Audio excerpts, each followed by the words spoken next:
Hello, जय हिंद, नमस्कार, वंदे मातरम। प्यारे साथियों, एम गुरुकुल पर मैं अंकित आप सभी साथियों का हार्दिक स्वागत करता हूं, हार्दिक अभिनंदन करता हूं।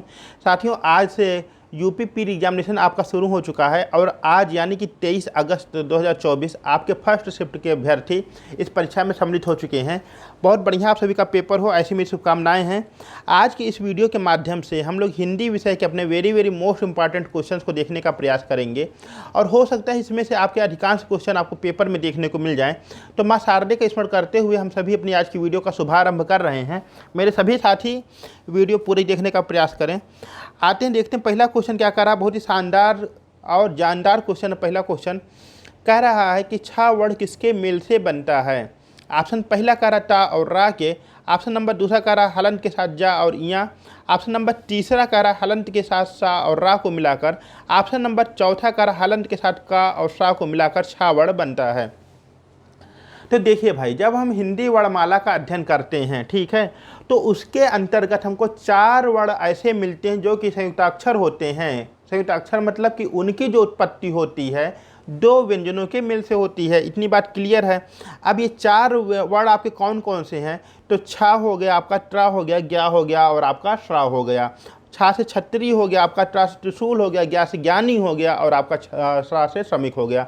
ये चार वर्ण आपके ऐसे हैं जो कि संयुक्ताक्षर होते हैं, ठीक है। अब तो देखिए, जब हम हलंत के साथ ता और इसके साथ हम रा का प्रयोग करते हैं, जब दोनों को मिला देते हैं तो हमारे सामने क्या मिल जाता है? हमारे सामने मिल जाता है ट्रा से त्रिशूल। क्या मिल जाता है? ट्रा से त्रिशूल मिल जाता है।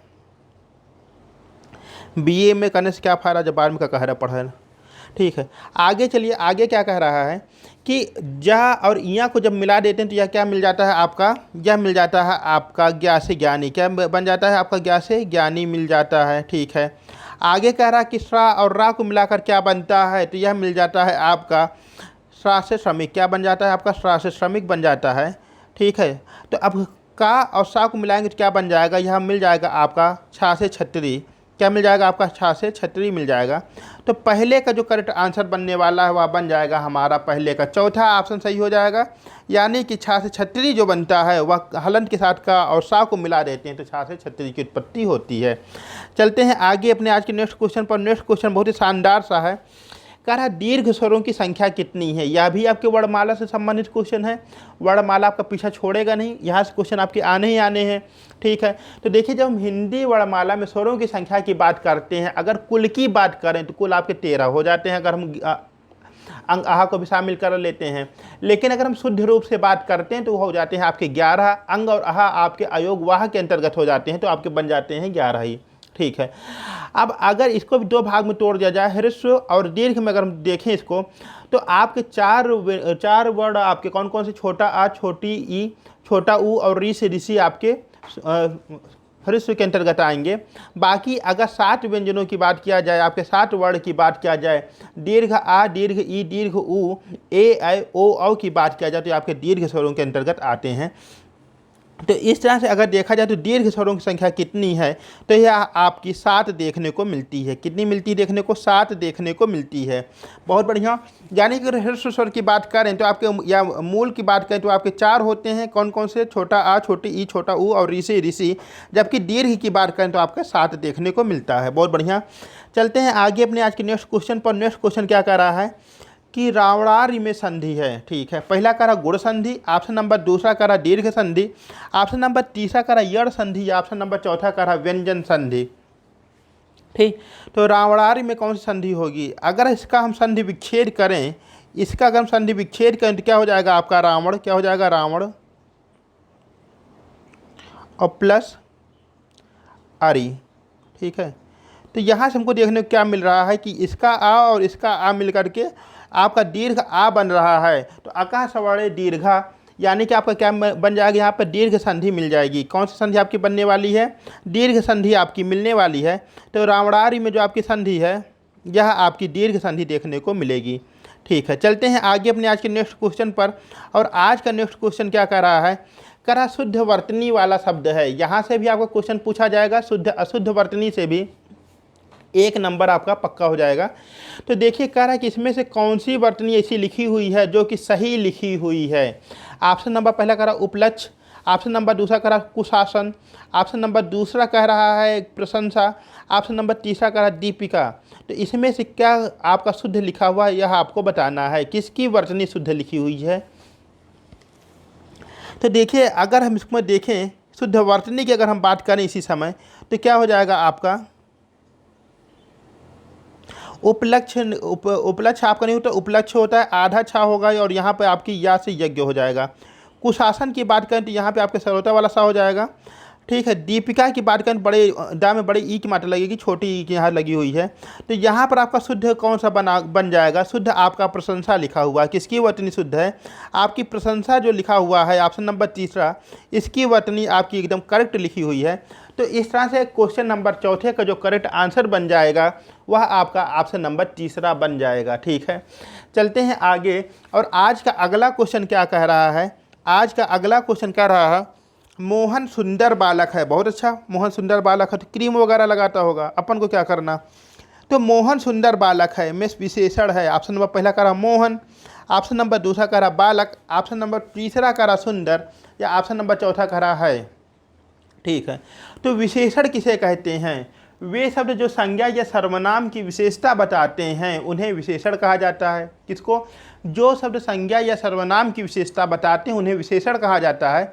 और यहाँ पर क्या है कि किसकी विशेषता बताई जा रही है, यहाँ पर मोहन बालक है, बालक की विशेषता बताई जा रही है, वह क्या सुंदर है। तो यहाँ पर क्या हो जाएगा, जो इसकी विशेषता है वह बालक क्या है आपका सुंदर है, तो जो विशेषण हो जाएगा वह कौन सा शब्द आपका बन जाएगा, सुंदर। क्या बन जाएगा, सुंदर। ठीक है, तो यहाँ पर जो आपका करेक्ट आंसर बनने वाला यह बन जाएगा आपका ऑप्शन नंबर तीसरा। ठीक, चलते हैं आगे अपने आज के नेक्स्ट क्वेश्चन पर। और आज का नेक्स्ट क्वेश्चन क्या कह रहा है कि तद्भव शब्द है। ठीक है, देखिए एक होता है तत्सम रूप आपका, एक होता है तद्भव रूप। ठीक है, तो यहाँ पे आपको तद्भव रूप बताना है। तत्सम क्या होता है कि संस्कृत भाषा से ज्यों का त्यों ले लिया जाता है उसको कहते हैं तत्सम। और जब उस भाषा में कुछ विकार उत्पन्न होने के कारण हम लोग की बोलचाल की भाषा में आम बोलचाल भाषा में शामिल हो जाता है और उसमें कुछ विकार उत्पन्न हो जाता है तो वह हो जाता है आपका तद्भव। तो यहाँ आपको तद्भव शब्द बताना है। ऑप्शन नंबर पहला कह रहा वानर, ऑप्शन नंबर दूसरा कह रहा बंदर, ऑप्शन नंबर तीसरा कह रहा पवन, या ऑप्शन नंबर चौथा कह रहा पर्यंक। तो यहाँ जो आपको करेक्ट आंसर बनने वाला है वह बन जाएगा आपका ऑप्शन नंबर दूसरा, यानी कि बंदर। क्या है, बंदर। बंदर आपका तद्भव है और इसी का तत्सम बन जाता है वानर। क्या बन जाता है, वानर बन जाता है। पवन भी आपका तत्सम है, जब इसकी बात करें किसका, जब हम बनाते हैं तद्भव तो हवा बन जाएगा। और पर्यंक भी आपका तत्सम है जिसका तद्भव बन जाता है पलंग। ठीक है, तो तद्भव शब्द इसमें का हो गया। क्वेश्चन नंबर छठे का आपका ऑप्शन नंबर बी करेक्ट हो जाएगा। चलते हैं आगे अपने आज के नेक्स्ट क्वेश्चन पर। और कह रहा है कि व्याकरण की ज्ञाता को क्या कहते हैं। बहुत बढ़िया क्वेश्चन है आपका, बहुत ही शानदार सा क्वेश्चन है।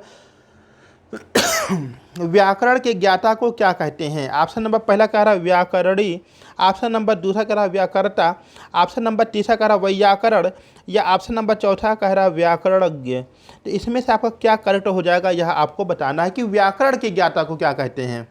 ठीक है, तो देखिए भाई, प्यारे प्यारे भाइयों बहनों, देखिए यहाँ जो करेक्ट आंसर बनने वाला है वह आपका ऑप्शन नंबर तीसरा करेक्ट हो जाएगा। वैयाकरण कहते हैं। क्या कहते हैं, वैयाकरण कहते हैं। वा में आई की मात्रा, या में आ की मात्रा, का, रा और ड़ा मिलाकर आपका बन जाएगा वैयाकरण। यह आपका करेक्ट हो जाएगा। व्याकरण के ज्ञाता, व्याकरण के जानकार को वैयाकरण कहते हैं। ठीक है, चलते हैं आगे अपने आज के नेक्स्ट क्वेश्चन पर। और आज का नेक्स्ट क्वेश्चन क्या कह रहा है, कह रहा कि हास शब्द का विलोम है। यहाँ पर जो ह्रास होना चाहिए था, क्या होना चाहिए था, ह्रास होना चाहिए था।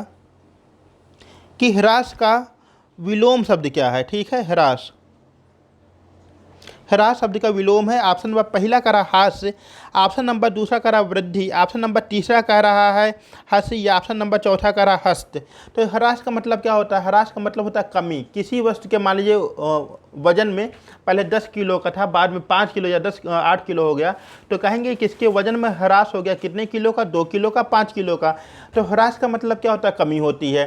ठीक है, अब वही वस्तु है लेकिन क्या हुआ, 10 ही किलो की है, लेकिन अब तौला गया तो उसका वजन निकला 12 किलो या 15 किलो। तो अब इसमें कहेंगे कि इसके वजन में वृद्धि हो गई। कितने किलो की, 2 किलो या 5 किलो की। तो ह्रास का विलोम क्या हो जाएगा, वृद्धि हो जाएगा। क्या हो जाएगा, ह्रास का अपोजिट आपका वृद्धि हो जाएगा। ऑप्शन नंबर दूसरा हमारा करेक्ट आंसर बन जाएगा।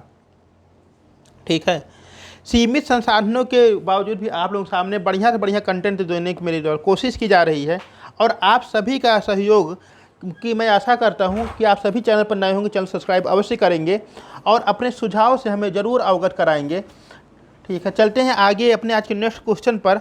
और नेक्स्ट क्वेश्चन क्या कह रहा है कि निम्न में से कौन सा जोड़ा लिंग के अनुसार सही नहीं है। वाह भाई वाह, यानी कि कहने का मतलब ये है कि इसमें से एक जोड़ा ऐसा होगा आपका जिसमें पुल्लिंग और स्त्रीलिंग जो है वह गड़बड़ाया होगा, सही नहीं होगा। ठीक है, ऑप्शन नंबर पहला कह रहा है देवर देवरानी, बहुत बढ़िया शानदार सा क्वेश्चन है आपका, देवर देवरानी है ना।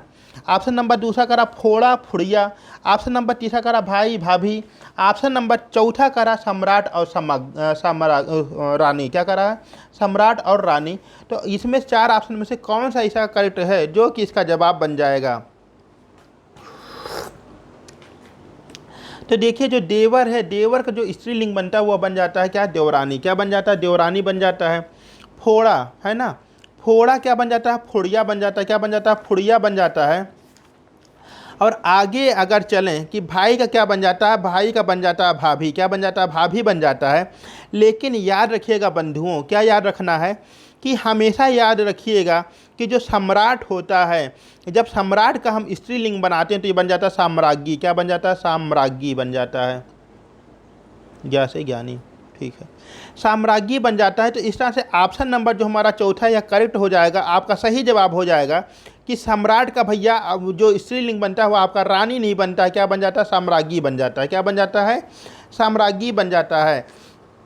ठीक है, चलते हैं आगे अपने आज के नेक्स्ट क्वेश्चन पर। और नेक्स्ट क्वेश्चन क्या कर रहा है कि गमला किस भाषा का शब्द है। क्या, गमला किस भाषा का शब्द है। ठीक है, देखिए हम लोग दैनिक बोलचाल की भाषा में बहुत से विदेशी शब्दों का भी प्रयोग करते हैं और हमें पता ही नहीं चलता कि ये विदेशी भाषा का शब्द है या तत्सम है या देशज भाषा का शब्द है। ठीक है, तो देखिए जैसे हम लोग क्या करते हैं, बाल्टी हो गया, काजू हो गया है ना, और कमरा हो गया, ठीक, कैंची हो गई और आलपिन हो गया, इस तरह ढेर सारे शब्दों का हम लोग प्रयोग करते हैं। ये सब अलग अलग भाषा के आपके अपने शब्द हैं। टिकट हो गया, टिकट भी आपका अंग्रेजी भाषा का जैसे शब्द हो जाता है। ठीक है, और टिकट घर क्या हो जाएगा आपका, संकर भाषा हो जाएगा। संकर मतलब क्या आपका कि जब दो भाषाओं के मेल से किसी शब्द की उत्पत्ति होती है तो वहाँ मिल जाता है आपका संकर शब्द। ठीक है, बहरहाल यहाँ से आपसे पूछा हुआ कि गमला किस भाषा का शब्द है, तो याद रखिएगा मेरे प्यारे प्यारे भाई बहन, जो गमला है, गमला आपका पुर्तगाली भाषा का शब्द हो जाता है। किस भाषा का, पुर्तगाली भाषा का शब्द हो जाता है। आपका काजू, गमला, आलपिन, बाल्टी ये सब हो जाता है आपके पुर्तगाली भाषा के अंतर्गत आता है। ठीक है, अगर वहीं इतिहास की बात करेंगे तो यूरोपीय कंपनियों के आगमन में जो सबसे पहले यूरोपीय आपके आए वह आपके पुर्तगाली थे, और जो सबसे बाद में गए 1961 में गए आपके, जिनसे गोवा जिनका कब्जा था 1961 तक, वो भी आपके पुर्तगाली ही थे। ठीक है, चलते हैं आगे। आगे क्या कह रहा है कि अभ्यागत में उपसर्ग है। एक शब्द आपके सामने आया अभ्यागत और इसमें उपसर्ग पूछ रहा है।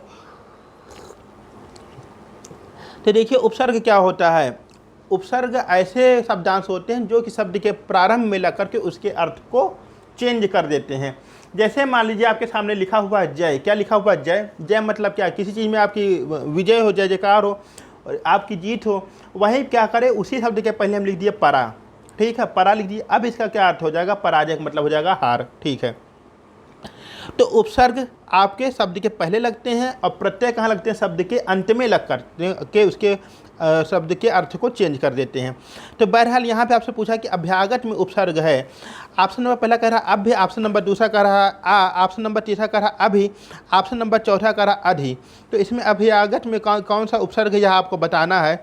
तो देखिए यहाँ जो आपका करेक्ट बनने वाला है आंसर वह बन जाएगा ऑप्शन नंबर तीसरा अभि। क्या, अभी इसमें आपका प्रत्यय का प्रयोग किया गया है। किस प्रत्यय का प्रयोग किया गया है, आपके अभी प्रत्यय का प्रयोग किया गया है ऑप्शन नंबर 11 क्वेश्चन नंबर 11 में। चलते हैं आगे अपने आज के नेक्स्ट क्वेश्चन पर। और आज का नेक्स्ट क्वेश्चन आपकी प्यारी सी स्क्रीन पर ये रहा, करा कि चंद्रशेखर में समास है। ठीक, ऑप्शन नंबर पहला करा तत्पुरुष समास, ऑप्शन नंबर दूसरा करा द्विगु समास, ऑप्शन नंबर तीसरा करा बहुब्रीहि समास, या ऑप्शन नंबर चौथा करा कर्मधारय। ठीक, तो त्रिलोचनाय शूल पाड़ी चंद्रशेखराय बम बम बम बम शिव भोले, बम बम बम बम बम शिव भोले, चंद्रशेखर में समास है। चंद्रशेखर का अर्थ क्या होगा? चंद्रमा है जिसके शिखर पर, शीर्ष पर, सिर पर। तो एक ऐसे आप देवता है जिनके सिर पर चंद्रमा है, वो क्या है? आपके चंद्रशेखर हैं। और वो कौन है? आपके शिव हैं। कौन है? शिव। तो जहाँ पर आपका क्या आंसर बन जाएगा करेक्ट? यहाँ पर आपका बन जाएगा ऑप्शन नंबर तीसरा, बहुब्रीहि समास। कौन समास बन जाएगा? बहुब्रीहि समास। जहाँ दो पद मिलकर किसी तीसरे पद की ओर संकेत करते हैं वहाँ बन जाता है आपका बहुब्रीहि समास। ठीक है। तत्पुरुष समास में क्या होता है कि आपके द्वितीय पद प्रधान होता है, वहाँ बन जाता है आपका तत्पुरुष समास। द्विगु समास में आपका प्रथम पद संख्यावाची होता है। और अगर कर्मधारय की बात करें तो यहाँ विशेषण और विशेष का कॉन्सेप्ट मिलता है, वहाँ बन जाता है आपका कर्मधारय समास। लेकिन जहाँ दो पद मिलकर किसी तीसरे पद की ओर संकेत करते हैं वहाँ बन जाता है आपका बहुब्रीहि समास। जैसे चंद्रमा है सिर पर जिसके, अर्थात किसके? शिव के। तो यहाँ बन जाएगा आपका बहुब्रीहि समास। ठीक है, चलते हैं आगे। और आज का नेक्स्ट क्वेश्चन आपकी प्यारी सी स्क्रीन पर ये कह रहा है कि मीनाक्षी का पर्यायवाची है। किसका? मीनाक्षी का पर्यायवाची है। ऑप्शन नंबर पहला करा सुंदरी, ऑप्शन नंबर दूसरा करा दुर्गा, ऑप्शन नंबर तीसरा करा मछली, या ऑप्शन नंबर चौथा करा लक्ष्मी।